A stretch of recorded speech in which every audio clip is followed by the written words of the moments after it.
ഇതാ ഈ ടൗൺ ഹാളിൻ്റെ പ്രധാന കവാടം കടന്ന് നൂറുകണക്കിന് ആയിരക്കണക്കിന് സിനിമാ പ്രേമികളും അദ്ദേഹത്തെ ഇഷ്ടപ്പെടുന്നവരും ഇവിടേക്ക് അദ്ദേഹത്തിന് അന്തിമോപചാരം അർപ്പിക്കാൻ വരുന്നത്. 3 മണിക്ക് അവസാനിപ്പിക്കും എന്ന് പറഞ്ഞ പൊതുദർശനം 4 മണി വരെ ഇപ്പോൾ നീട്ടിയിരിക്കുകയാണ്. 4 മണിക്ക് മാത്രമേ ഇവിടെ ഒന്നും അദ്ദേഹത്തിൻ്റെ ഭൗതിക ശരീരം കൊണ്ടുപോകൂ.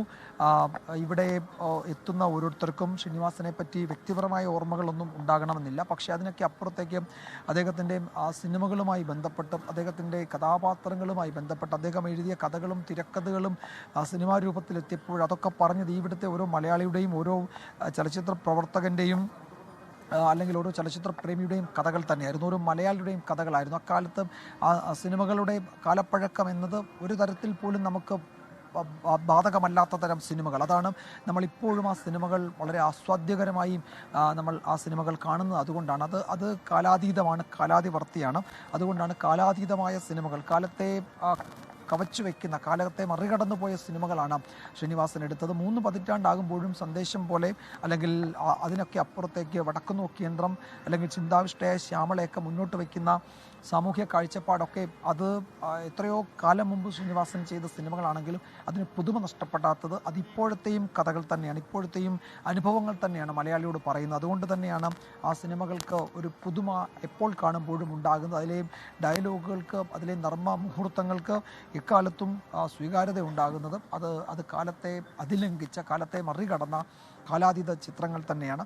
അത്തരം സിനിമകളുടെ അണിയറ ശില്പി, അതിൻ്റെ മസ്തിഷ്കം, അതിൻ്റെ തലച്ചോറായിരുന്നു ശ്രീനിവാസൻ രൂപപ്പെടുത്തിക്കൊണ്ടുവന്ന കൂട്ടുകെട്ട്. ഇപ്പോൾ സത്യനന്ദിക്കാട് ശ്രീനിവാസൻ, പ്രിയദർശൻ ശ്രീനിവാസൻ, അഭ്രപാളികളിൽ മോഹൻലാൽ ശ്രീനിവാസൻ, അതൊക്കെ മലയാളിയെ സംബന്ധിച്ചിടത്തോളം ഓരോ മലയാളിയുടെയും ദൈനംദിന ജീവിതത്തിൻ്റെ ഭാഗമാണ്. ഇപ്പോൾ ദാസനും വിജയനും ചേർത്ത് നമ്മൾ കഥകൾ പറയാത്ത ദിവസങ്ങൾ ഒരുപക്ഷെ നമ്മുടെ ജീവിതത്തിൽ ഉണ്ടാവില്ല. ദാസനും വിജയനും ഒക്കെ ചേർത്ത് കഥകൾ പറയാത്ത ദിവസം ഒരുപക്ഷെ മലയാളിക്കുണ്ടാവില്ല. ശ്രീനിവാസൻ്റെ ഡയലോഗുകൾ, അദ്ദേഹത്തിൻ്റെ സിനിമകളിലെ രംഗങ്ങൾ, അത് ഓർമ്മയിൽ വരാത്ത, അതുമായി ബന്ധപ്പെട്ട് നമ്മൾ എന്തെങ്കിലും തമാശകൾ പറയാത്ത, എന്തെങ്കിലും സംഭാഷണത്തിൽ ഏർപ്പെടാത്ത ദിവസം ഒരുപക്ഷെ ശരാശരി മലയാളിക്കുണ്ടോ എന്ന് പോലും നമുക്ക് തോന്നിപ്പോകും. ആ നിലയിൽ മലയാളിയുടെയും നിത്യജീവിതത്തിൻ്റെ ഭാഗം, ഒരു സിനിമ എന്നതിനപ്പുറത്തേക്ക് നമ്മളുടെ നിത്യജീവിതത്തിൻ്റെ ഭാഗമായി മാറിയ എത്രയോ സന്ദർഭങ്ങളാണ് നമ്മളുടെ മുന്നിലുള്ളത്.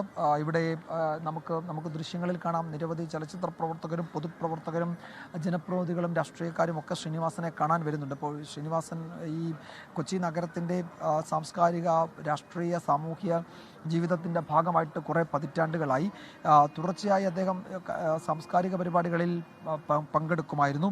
ഇനി അതിന് പറ്റുന്നില്ലെങ്കിൽ പോലും അദ്ദേഹത്തിൻ്റെ എഴുത്തുകളിലൂടെ, സമൂഹ മാധ്യമ ഇടപെടലുകളിലൂടെ, അല്ലെങ്കിൽ ആ നിലയിലൊക്കെ ശ്രീനിവാസൻ എക്കാലത്തും നമ്മുടെ ഒരു ടോക്കിംഗ് പോയിൻ്റ് ആയിരുന്നു, നമ്മുടെ ഒരു സംഭാഷണ, നമ്മുടെ ഒരു ചർച്ചാ വിഷയമായിട്ടുണ്ടായിരുന്നു. അങ്ങനെ കേരളത്തിൻ്റെ മനസാക്ഷിയെ, സമൂഹ മനസാക്ഷിയെ, രാഷ്ട്രീയ മനസാക്ഷിയെ ഒക്കെ രൂപപ്പെടുത്തുന്നതിൽ ഒരു കലാകാരന് എത്ര വലിയ പങ്ക് വഹിക്കാൻ കഴിയുമെന്നതിൻ്റെ നേർസാക്ഷ്യമായിരുന്നു ശ്രീനിവാസൻ്റെ രാഷ്ട്രീയ പൊതുപ്രവർത്തന അല്ലെങ്കിൽ അദ്ദേഹത്തിൻ്റെ ചലച്ചിത്ര ജീവിതം എന്ന് നമുക്കറിയാം. അദ്ദേഹം പലപ്പോഴും ഈ അരാഷ്ട്രീയ കൂട്ടായ്മകളെയൊക്കെ പ്രോത്സാഹിപ്പിക്കും, അത്തരം സിനിമകളെ പിന്തുണച്ചു, സന്ദേശമൊക്കെ അത്തരത്തിൽപ്പെട്ട സിനിമകളാണെന്നൊക്കെ പറയുമ്പോഴും അതിനെയൊക്കെ ആ തരത്തിൽ വിമർശിക്കുമ്പോഴും ശ്രീനിവാസന് വലിയ മറുപടി അതിന് നൽകാനുണ്ടായിരുന്നു. ആ മറുപടി തന്നെയാണ് ഈ ടൗൺ ഹാളിലേക്ക് ഇപ്പോഴും നിലയ്ക്കാതെ പ്രവഹിക്കുന്ന ആയിരക്കണക്കിന്, പതിനായിരക്കണക്കിന് ശ്രീനിവാസനെ ഇഷ്ടപ്പെടുന്ന, അദ്ദേഹത്തിൻ്റെ സിനിമകളെ സ്നേഹിക്കുന്ന വലിയ ആൾക്കൂട്ടം എന്ന് നമുക്ക് നിസ്സംശയം പറയാം. അനുജ, അതാണ് അങ്ങോട്ടേക്ക് അദ്ദേഹത്തെ കാണാൻ ഒഴുകിയെത്തുന്ന ആൾക്കൂട്ടം, അതാണ് സാക്ഷ്യമാകുന്നത് എന്താണ് ശ്രീനിവാസൻ മലയാളിക്ക് എന്നത്. 10,000-കണക്കിന് പേർ അങ്ങോട്ടേക്ക് എത്തുകയാണ്. അതുകൊണ്ട് തന്നെ സമയം 1 മണിക്കൂർ നീട്ടിയിട്ടുണ്ട്. 4 മണി വരെയാണ് ടൗൺ ഹാളിലെ പൊതുദർശനം. ഇപ്പോൾ ഒട്ടേറെ പേർ അവിടെയുണ്ട്. അതിൽ അദ്ദേഹത്തിൻ്റെ സുഹൃത്തുക്കളും കുടുംബാംഗങ്ങളുമുണ്ട്. കൂടാതെ രാഷ്ട്രീയ മേഖല, സാമൂഹിക, സാംസ്കാരിക രംഗത്തെ പ്രമുഖരായ വ്യക്തികളൊക്കെ ഉണ്ട്. കുറച്ച് മുൻപാണ് മുഖ്യമന്ത്രി എത്തി അന്തിമോപചാരം അർപ്പിച്ചത്. 1 മണി മുതൽ 4 മണി വരെ എന്നതാക്കിയിട്ടുണ്ട് പൊതുദർശനത്തിൻ്റെ സമയം. തുടർന്ന് വസതിയിലേക്ക് തന്നെ മൃതദേഹം കൊണ്ടുപോകും. നാളെ രാവിലെ 10 മണിക്കാണ് സംസ്കാരം. ലോകത്തെവിടെയായാലും ഏത് സമയത്തും 24 വാർത്തകളും ഓഗ്മെന്റഡ് റിയാലിറ്റി പാക്കേജുകളും എക്സ്പ്ലെയിനറുകളും വിശദമായി കാണാൻ ഞങ്ങളുടെ യൂട്യൂബ് ചാനൽ നിങ്ങൾക്ക് സബ്സ്ക്രൈബ് ചെയ്യാം.